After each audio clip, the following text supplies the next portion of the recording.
عمرك فتحت الموبايل 5 دقايق بس عشان تفصل، لقيت نفسك بقالك ساعتين بتعمل سكرول في اللاشيء، ولما جيت تبدأ شغلك لقيت طاقتك صفر.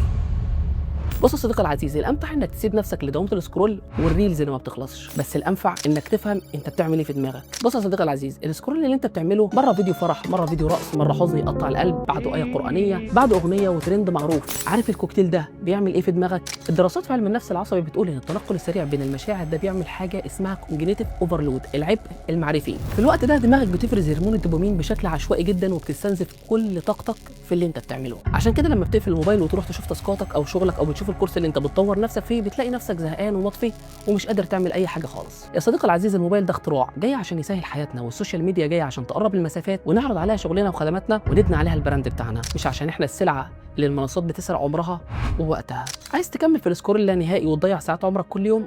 براحتك جدا، بس هتندم لما تلاقي الناس بتكبر وتطور من شغلها وبتطور من نفسها وانت لسه محلك سر في الفرجه على حياه غيرك. الذكي هو اللي بيستخدم السوشيال ميديا، مش السوشيال ميديا هي اللي بتستخدمه. وعشان كده لو عايز تدمج ما بين الانفع والامتع وتعرف ازاي تستخدم المنصات دي عشان تطور من نفسك وتبني البراند بتاعك، يبقى اتبعني. ومن موقعي هذا احب اقول لك ان احنا بنساعدك انت تبني براند لنفسك او تعمل ماركتنج لشغلك، من اول الفكره للسكريبت للتصوير والمونتاج للانطلاق على السوشيال ميديا. ده كان شوت اخبار عريس الدرش، تابعني واستنى الشوت الجاي.